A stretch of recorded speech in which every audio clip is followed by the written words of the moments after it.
اچھا سر، ایک چیز آپ سے یہ بھی جاننا چاہیں گے، الیکشن کمیشن کے حوالے سے جو وضع کیا گیا ہے یہاں پر، جو قانون کے حوالے سے ایک آرٹیکل شیئر کرتے ہوئے بات کی گئی تھی کہ الیکشن کمیشن نے پی ٹی آئی ارکان کے حساب سے جو تحریک انصاف کو مخصوص نشستیں دی ہیں اس پر بات کی گئی تھی. آپ کیا سمجھ رہے ہیں اس فیصلے کو؟ آپ کس طرح سے دیکھ رہے ہیں کہ الیکشن کمیشن کس طرح سے اس کو کلیئر آؤٹ کر سکے گا؟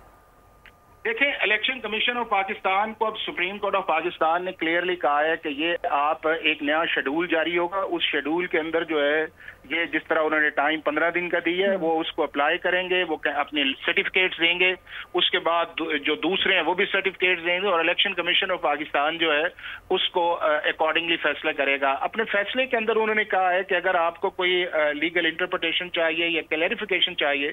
تو پی ٹی آئی اور الیکشن کمیشن آف پاکستان جو ہے وہ سپریم کورٹ کو اپروچ کر سکتے ہیں. لیکن میں سمجھتا ہوں کہ اس سارے پروسیس کے اندر جو ہے وہ ایک الیکشن کمیشن آف پاکستان کی سائڈ پہ بھی ایک ڈائیکاٹمی کا ایلیمنٹ ایسا ہے جس کے اندر یہ آئی ہے. ایک یہ ہے کہ جو ریٹرننگ آفیسرز کے سامنے پیپر سے وہ ایک بڑا آیا ہے، اس کو کس طرح پریزنٹ کیا جانا چاہیے تھا، یہ ڈیفینڈ کرنا چاہیے تھا. میرا خیال ہے کہ الیکشن کمیشن آف پاکستان کو جو اس وقت کوئریز آئی تھی وہ پراپرلی رسپونڈ نہیں کیا. اور دوسرا اس کے اندر یہ تھا کہ جب آپ نے ان کو فرسٹ اسٹیج کے اوپر ایس آئی سی کو ایز اے پولیٹیکل پارٹی نہیں مانا تو پھر آپ نے 24 اپریل کو ان کو ایز اے پارٹی لسٹ کے طور پہ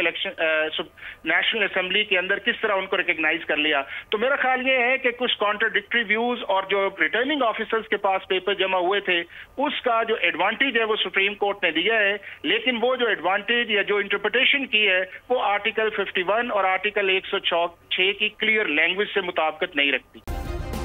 سبسکرائب کریں اور بیل دبائیں تاکہ کوئی خبر رہ نہ جائے.